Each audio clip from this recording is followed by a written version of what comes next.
Eu quero passar para a Paulinha, para a gente trabalhar o tema dela. Que bom estar aqui, João. Obrigado pela oportunidade. E que bom estar numa manhã, começando amanhã, né, com o João e a Joyce, trazendo musicalidade, né, trazendo toda uma história aí muito, muito importante, né, que alimenta nossas almas. E eu fico também muito feliz da participação da Sheila e do Alisson, porque, na verdade, trazem muito, assim, da discussão que eu me pretendo colocar aqui, que é justamente como a gente pensar efetivamente a cidadania, como a gente pensar uma sociabilidade efetivamente participativa em um contexto político que agride, né, um contexto político que ofende e despreza os direitos humanos, né? Então, a reflexão que o Alisson traz com relação a essas tensões entre direito coletivo e direito individual, né, que foi promovida aí sistematicamente durante anos, né, com essa questão da aplicabilidade da lei de injúria racial e de racismo, né, ela é bastante oportuna para a gente pensar, então, essas tensões, né, especificamente com relação ao que é individual, nessa perspectiva do exercício do direito, na perspectiva individual e na perspectiva coletiva, e como os direitos humanos justamente vêm trazer, eu acho que o adensamento, né, desse processo democrático, dessas décadas de democracia, pouco período, se a gente for comparar a nossa tradição autoritária, militar, civil, né, a gente tem pouco tempo de exercício de democracia. Eu acho que esse momento que a gente vive, né, de ataque ao sistema democrático, e como bem a nossa colega Shirley, né, colocou no exemplo do Peru, né, que demonstra muito bem isso, e que a gente, né, vem vivenciando também no Brasil, demonstra que a gente precisa repensar efetivamente essa dimensão da participação e pensar formas efetivas de garantia da democracia. E por isso eu trago esse tema, que é o tema dos direitos humanos e a sociabilidade cidadã. E aí eu peço a ajuda aí do Alisson, que está presente, né? A Chile já saiu, mas ela já colaborou muito com o exemplo da concretude da vida que está acontecendo ali no Peru. Paulinha, só um minutinho, por favor. O Alisson vai ter que sair, vamos despedir dele aqui. Ele tem que cuidar dos seus filhos. Exatamente. Hoje eles vão passar a tarde aqui comigo, mas, Paula, nossa, esse tema, e assim, fico tentado a ficar, mas eu tenho que pegar meus filhos mesmo. Então, desde já, muito obrigado, João, aos demais, e muito importante e poderosa a sua fala. Muito obrigado. Obrigada, querido, um prazer enorme, hein? Tudo de bom. Bom passeio aí com seus filhos. Então, João, quando a gente pensa em direitos humanos, como que surge essa lógica dos direitos humanos? Ela surge justamente no momento de confronto com a barbárie, né? Um momento em que os países se organizam e dizem, opa, basta, existe um limite, né? Um limite da ação humana, um limite, né, do potencial de destruição humana, e esse limite, então, ele precisa ser pactuado, né? Foi o período pós-guerra, e esse limite é um limite, então, em que os contornos de uma democracia efetivamente participativa e mesmo representativa tomam uma forma, né, reorganizada, porque democracia é algo bastante antigo, né, mas ela toma uma forma reorganizada justamente nessa lógica, nesse pacto, né, baseado nos direitos humanos. Então, aí a gente tem inúmeros normativos, e isso foi, né, e é, evidentemente, uma decisão, uma construção que se consolida na esfera institucional, né? Ou seja, na esfera dos governos e da governabilidade, e lógico, né? Nós que somos do direito achado da rua, evidentemente, pela construção da reverberação das ruas, né? Pela construção da reverberação da luta por direitos, né? E aí, a gente, então, tem declaração universal dos direitos do homem, pactos, infinitos pactos de liberdade, pactos, enfim, que foram se avolumando ao longo desse nosso curto período democrático. E eu venho trazer, então, uma reflexão de Hannah Arendt, né? Quando ela fala, e aí a gente, então, já tem um problema de frente, né, de pronto, que é justamente pensar nessa lógica da Declaração né, enfim, dos direitos humanos, na perspectiva da garantia dos direitos dos homens, como um homem abstrato, né? Hannah Arendt, todo mundo conhece, é uma grande filósofa, né, que estudou, judia, né, que estudou o nazismo, né, que tem uma vasta produção, que eu recomendo muitíssimo ler, principalmente nesse momento que a gente vem vivendo aí na história do mundo, né, não só do Brasil, como do mundo. E ela vai dizer justamente o problema da concretude, justamente o problema da concretude da realização dos direitos humanos, que é o desafio, que é o diferencial dessa garantia, de que os direitos humanos passem, então, a sair do campo, né, de um desejo, né, legal, de um desejo normativo, de um pacto, né, abstrato, e vá para a concretude da vida, da sociabilidade humana. O que se propõe, o que se deseja, então, efetivamente, esse é o desafio que vem se colocando até hoje, e a gente vê um momento bastante tenso, né, que a gente vem vivendo no mundo todo, que é de como se descolar, né, de uma sociabilidade bárbara, incivilizada, né, para uma sociabilidade efetivamente cidadã, efetivamente baseada nos direitos. E aí, Hannah Arendt vem trazer, então, um conceito que é o conceito de cidadania, o direito a ter direitos, né?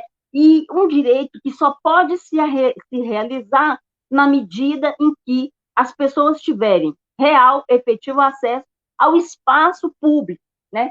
E aí a gente pode pegar Habermas, né, que traz uma discussão infinita sobre a questão da ação coletiva, sobre a questão da ação comunicacional e, efetivamente, sobre a dignidade humana, né? Então, a gente sai dessa perspectiva, né, um pouco mais abstrata de pensar os direitos humanos, evidentemente baseado em valores que a gente considera aí consagrados na história mundial, da igualdade, da liberdade, da fraternidade, né? Evidentemente que é toda essa tradição filosófica que dá fundamentação à construção e à lógica dos direitos humanos, e a gente passa, então, para essas questões que Hannah Arendt traz, numa perspectiva muito mais da concretude, da dificuldade de efetividade dos direitos humanos, que eu acho que é um desafio que a gente vive hoje no mundo todo, de forma muito contundente, quando a gente pensa governos e governabilidade, né, para pensar como, de fato, a gente pode ter uma sociabilidade cidadã, ou seja, como, de fato, as pessoas elas podem acessar a esfera pública. Então, aí a gente precisa de um primeiro grande descolamento, de pensar que cidadania e direitos humanos não é uma imersão individual, não, né? Eu acho que o neoliberalismo ele vem trazendo isso, né, e vem pautando, né, essa narrativa, essa proposta, mas eu realmente venho trazer reflexão no sentido de que a gente precisa trazer os grandes clássicos, o que eles já colocaram e o que a realidade nos coloca como desafio hoje para entender que direitos humanos concretos, dignidade humana efetiva, ela só se dá pelo exercício da cidadania enquanto acesso à vida pública. E o acesso à vida pública se faz de forma coletiva, fundamentalmente coletiva. E aí é fundamental, então, pensar duas dimensões, né? Como a gente precisa, e aí é todo um pacto mundial que tem que existir mesmo, no sentido de garantir a democracia, e por isso os ataques à democracia são violações, são crimes de alcance humanitário, né? Porque nós estamos falando de um pacto de humanidade, de um pacto de sociabilidade cidadã humanitário. Né? Evidentemente que a gente só pensa isso hoje como direito internacional, na perspectiva garantidora de um direito internacional que vem se consolidando, né, nas nações, né, e nas soberanias individuais de cada país. Né? Então, só é possível pensar nessa dimensão, e, fundamentalmente, na dimensão que o direito achado na rua nos coloca, né, de forma muito expressiva, que é a luta coletiva. Então, aí, a gente precisa, então, fazer um deslocamento, né, uma crítica do nosso fazer política, né, e um deslocamento para, eu acho que como forma de enfrentamento de todo esse ataque de extrema-direita, de todo esse ataque de autoritarismo e civil, de uma manifestação de poder civil militar. né? Que é a gente repensar a nossa participação social. Que é fundamentalmente a gente pensar que os espaços de participação social, eles têm que sair do nível passivo, né, de uma escuta, né, do nível passivo de reverberação de vozes e ir para um nível concreto da participação no espaço público. Então, a gente precisa sair. Aí a gente tem uma crise, como bem colocou a Arthur, né? É uma crise de partidos políticos, uma crise de movimentos sociais, né, que precisam construir um processo democrático saindo das fronteiras, né, nas fronteiras do que elas reverberam especificamente, como partido político, como movimento X, como movimento Y, e a gente vê isso, uma grande crítica que se faz, né, ao identitarismo, ou seja, como essas lutas por direitos se segregaram, né, se polarizaram, e a gente tem aí processos de polarização, e elas não se comunicam na prática. Então, eu acho que o grande desafio que a gente tem hoje é que os partidos saiam dos seus guetos, né, que os movimentos saiam dos seus guetos e a gente reconstrua efetivamente uma esfera pública onde todos e todas devam participar, porque isso é a cidadania. Só assim a gente vai ter uma sociabilidade cidadã. Só assim a gente vai sair da esfera representativa, só assim a gente vai sair da esfera da escuta, né? Isso é uma coisa que eu aprendi, assim, isso sempre me questionou, sempre foi uma coisa que me questionou, mas eu realmente só consegui avançar nessa reflexão sendo muito confrontada, né, com a população em situação de rua, pela população em situação de rua, e por alguns movimentos de acampamento, né, em que quando eu chegava para fazer um trabalho ou institucional, né, do meu profissional, ou do meu trabalho que eu faço como sociedade civil, eles, não vem aqui para me escutar, não, eu quero participar efetivamente. Como é que a gente faz isso, então? Como é que a gente reconstrói esse nível de acesso? Porque esse é um acesso à coisa pública. Então, eu acho que esse é o grande desafio que a gente tem para a gente pensar, encerrando, então, aqui a minha contribuição, né? E aí eu vou pegar, por fim, só o exemplo que a Sheila já trouxe. A gente tem aí questões de identidade, tem os limeiros, tem o pessoal dos pusquenhos, né? E aí, como ela fala, com os pusquenhos, a identidade dos pusquenhos, ela vinha ali só como um processo de reverberação de pauta, mas elas nunca foram absorvidas, internalizadas, articuladas enquanto grupos que participam em conjunto da esfera pública. Então, essas identidades ficaram segregadas e isso interfere fundamentalmente no governo e na governabilidade.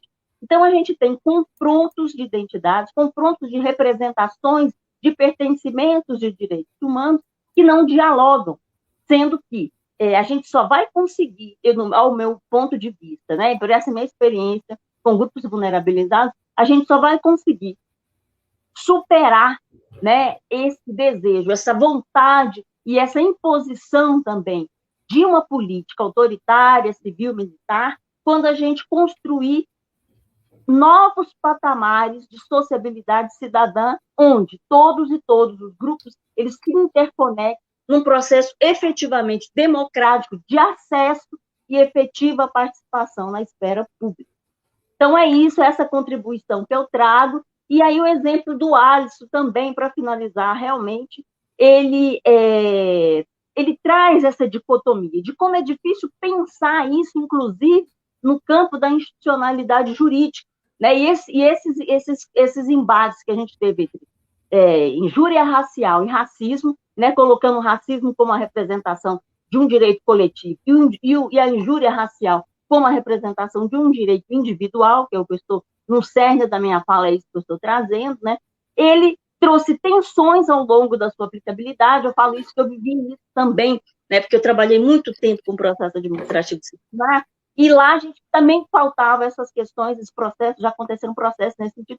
E aí o direito realmente limitava, né, do ponto de vista da jurisprudência, do ponto de vista da aplicabilidade, considerar que a injúria racial ela fosse considerada racismo, tendo em vista justamente isso, os limites do direito daquela personalidade, que não dialogavam numa perspectiva ampla, legal, com os direitos da coletividade. Então, eu acho que esse é o grande desafio que a gente tem hoje para pensar uma democracia mundial, uma democracia participativa, efetiva, baseada numa sociabilidade cidadã e garantidora dos direitos humanos. Obrigada pela oportunidade, João, prazer enorme, e beijo aí no coração de todos e todas.